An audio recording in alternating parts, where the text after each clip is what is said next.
You've been working hard, building the portfolio, growing the income, hitting the milestones that you actually set for yourself years ago. And underneath all of it, there's this quiet assumption.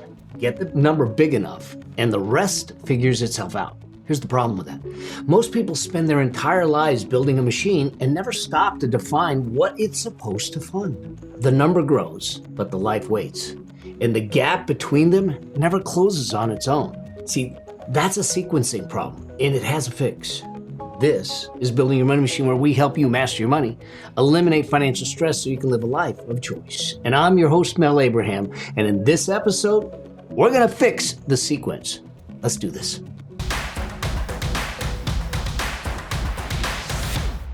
I wanna start with a question. When did your life actually begin?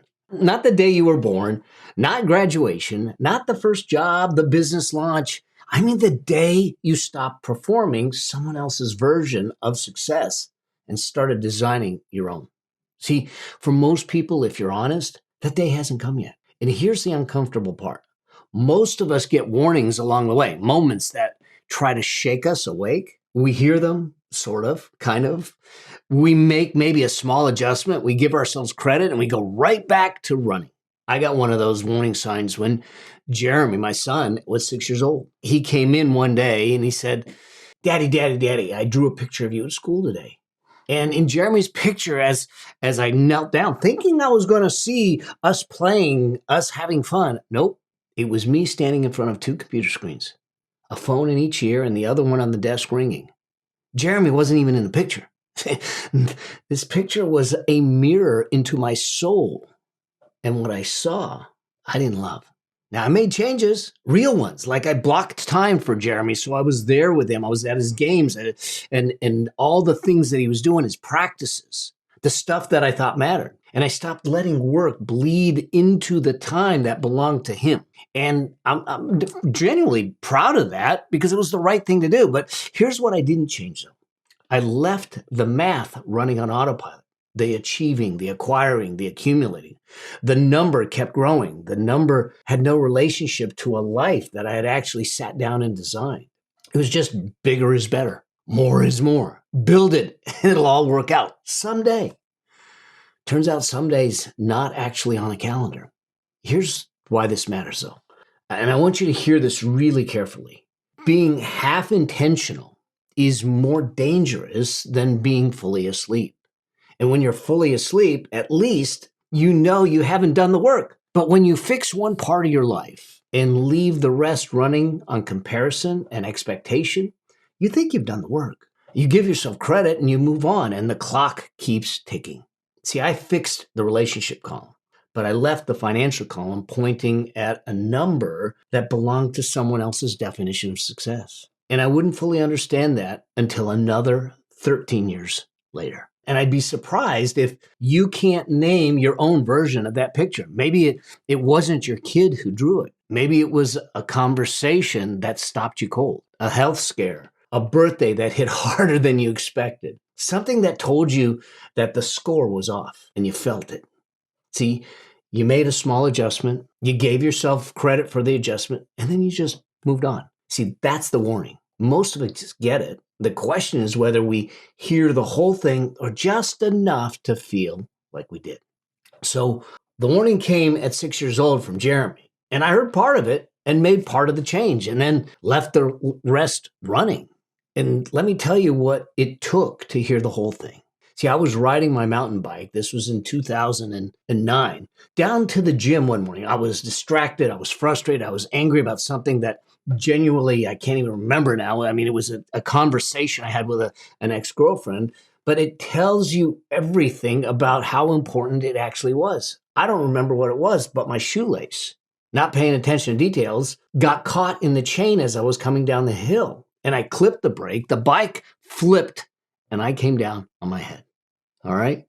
And what ends up happening is I wake up with a grade 4 concussion, not feeling anything on my right side, and I could barely speak. A few days in the hospital, home in a neck brace, and the doctor told me, hey, I was alive because of the helmet and because of the shape I was in. Now, I'll take it, but a few days later, after I got released from the hospital, my dear friend, he's someone I call a brother. He had retired at 37 years old.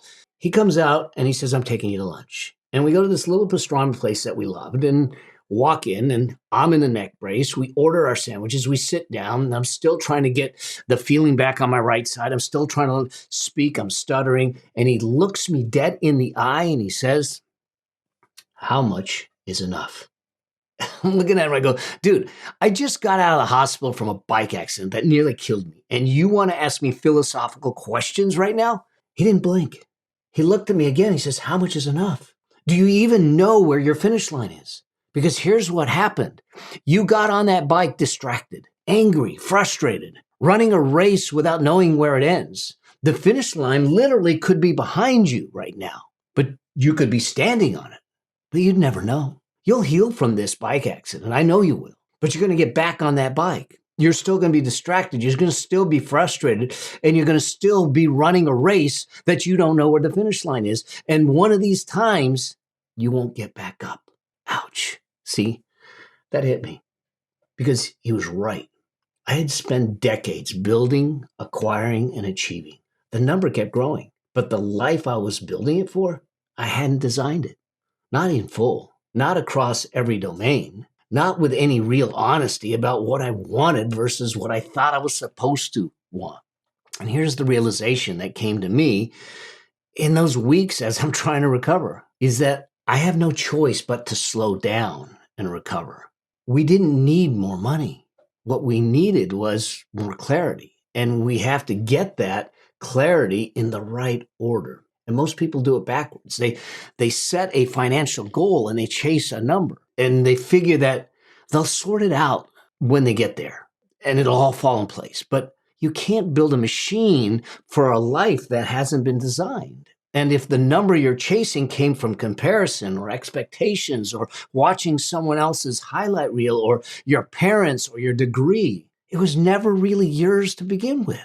See, the money is just the mechanism. It's the paintbrush to paint the life. Life is the driver. And until you define the life, any number you chase belongs to someone else. So let me ask you what my friend asked me. How much is enough for you? Not a ballpark, not a more than I have right now. But could you actually answer that question in detail if I asked you right now? And if the answer is no, or if the number that comes to mind came from a salary benchmark or a peer's lifestyle or a figure you had heard someone throw out at a dinner party, then you're running the same race I was running. And the finish line is moving every single time you get close. Now, one of the first things we need to work on and work through here is really starting to understand what that life costs when you define it. Not just the bills, but genuinely, what does the life cost? And to help you with that, I've got a lifestyle cost calculator that'll walk you through step by step to do it. It's totally free. And you can go to melabraham.com/lifestyle. We'll give it to you right here. All right. Now, let's talk about third warning I got when it came through it. See, my dad passed away in 2010. He and my mom had been married for decades. And when we lost him, I watched something happen to her that I didn't fully expect. See, she started to talk about him differently, not just grief, something underneath the grief. She talked about what a good man he was, and he was. The life he had given her, how hard he had worked, and there was a sadness in her voice, a weight in her face. And it didn't come from missing him alone. And then one day she literally said it directly. She said, I didn't appreciate the things he did while I had them. See, she spent the rest of her life, and she was into her 90s before she passed. And she passed 2 years ago. But she spent those next 15 years trying to make up for it, telling people what they meant to her, expressing the appreciation that she had held back, trying to return what she hadn't given in the moment. She got some of it back, but not all of it. And there were things that she couldn't fix. She couldn't go back, and that sadness, that quiet as it was, it stayed with her all the way to the end. And what I understood watching her is this. It wasn't that she had wasted her life. She had a full life. It's that she had spent so much of it looking towards the next thing, measuring herself against the neighbor, comparing or striving or never quite landing it in the present long enough to appreciate what's already right in front of her. Here's the thing. My friend Patrick Ben David, we grew up in the same area, and he made this observation. I remember him saying this once. He says, it stayed with me. He says, when we grew up, our comparison set as a kid was the kid down the street that got a new Schwinn bicycle. That was the competition. But today, the comparison set is the Kardashians who just got a new jet. Think about what that does to you psychologically. When your comparison set is infinite, contentment becomes mathematically impossible. And there's always someone with more. Always a bigger number, always a better version of the life that you're not living. And when you let the outside world define success for you, you're going to spend the entire life chasing a finish line that keeps moving. That's what I was doing. You'll look back the way my mom did and wonder where the life went. Think about people in your life right now, the ones who matter most. Are you present enough to appreciate what they already have? Are you living somewhere in the future instead, waiting for the version of life that you haven't built yet? Because the regret my mom carried wasn't about the things she didn't do. It was about the things she didn't appreciate while she had them. That's a different kind of loss, and it's a quieter one. It doesn't announce itself until it's too late to do much about it. And the only antidote that I know is this. You have to define your life for yourself first, not a number. And I'm a numbers guy, but define a life. What does it look like? What does it feel like? Who's in it? What do you do in your mornings? What actually gives you meaning versus what just keeps you busy? And when you can answer those questions, the comparison has nowhere to go because you're no longer playing their game. You're playing yours. That's what it means to live fully expressed. Not the biggest number, not the most impressive title, but a life you designed on purpose. That's entirely your own. So let's make this concrete, because I don't want you to walk away from this and say, great, but fuzzy because I don't know what to do. Here's the first thing I have people do is to stop before the spreadsheet, before the retirement calculator, before any of that, before we look at numbers, is to sit down and draft a vision for your life. Not some vision board that you hear about. I'm not talking about cutting out pictures from a magazine and calling it some sort of plan, but a real, detailed, honest description of what you want to create in this lifetime across every domain, your health, your relationships, your family, your work, your finances, all of it. Because here's what happens when you only define one domain. You end up like me after Jeremy's drawing. You fix the relationship column. You feel good about it. And the rest keeps running on autopilot. And a decade later, you're in a neck brace at a pastrami shop, getting asked a question you should have asked yourself years ago. See, for each domain, here's what I want you to do. I want you to ask 3 questions. 1, what does the perfect scenario for this domain look like for you? Not someone else, not a watered down version, the realistic version, the real one. 2, what does it mean to you? And why does it matter? And why does it matter? And when you close your eyes and think about this area of your life fully alive, what words come to mind? Those 3 questions across every domain. Start to build that picture, and that picture that belongs to you. Not some benchmark, not your neighbor, not the peers, not social media, not the media. Let me give you an example. If we're working through family and relationships, it sounds like this. What does the perfect scenario look like for each of the key relationships in your life? What does each of those relationships mean to you and why? And when you think about those relationships at their best, what words or phrases come up? Now, those aren't soft questions. They're hard ones because most of us have never actually answered them. And if you're in a committed relationship, do this together, side by side, because you can't build a shared life from 2 separate defined visions. There needs to be a unified division, a unified vision that brings it together. And at some point, you'll arrive somewhere and realize that you're not in the same place if you don't do this together. It's why we grow apart. My wife and I literally sit down every single year and take a look at our vision. What do we want? This is where the vision earns its keep. Every day, the decisions, the opportunities that come at you are filtered through that vision. See, most people will evaluate them emotionally in the moment based on urgency, excitement, fear, whatever it is. And when you have a defined life vision, though, the question changes completely. It's no longer, should I do this? It becomes, does this move me closer to the life I designed or further away? See, design from the life out, not from the money in. The money is just a paintbrush.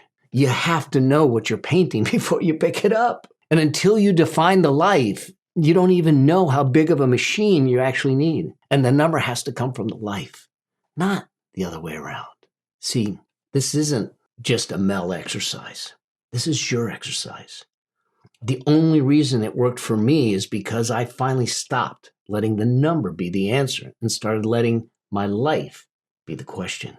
My mom got 15 years of trying to return the appreciation she held back. She got some of it right. She told people what they meant. She showed up differently in the time she had left. But she also carried a weight that she couldn't fix. The moments were already gone. The things she couldn't take back. I don't want that for you. I don't want you to build a machine that runs perfectly and funds a life that you never designed and leaves you someday wondering what you were actually running towards. So you have one life, and it deserves to be defined by you, for you, on your terms. Not when the work slows down, not when the kids leave, not when you hit some number that belongs to someone else's story. See, because people who live richly are not the ones who earned the most. They're not the ones that accumulated the most. They're the ones who decided what enough looked like and built towards that with everything they had and knew that it might change along the way. And that's okay. And they refused to let someone else's definition replace their own. That is what it means to be fully expressed. Not perfectly successful by the world's standards, but fully alive by yours. Because earning more doesn't make you free. A money machine does. But only when you design the life it's meant to fund. All right? I hope that this helps. I hope that this makes sense and that you find value and you start to look at things differently. I get it. We talk about money, we talk about wealth, we talk about finances, but we can't talk about it separate and apart from the life that you want to design. All right. Let me hear from you. Send me a comment, send me a DM. Let me know what hit here. And while you're here, do me a favor, hit that subscribe button and give me a thumbs up. It helps the algorithm, but it also warms my heart. Until I get a chance to see you in the next one or on your path to financial freedom, living the life that you've designed, always strive to live a life that outlives you. See you in the next one. Cheers for now.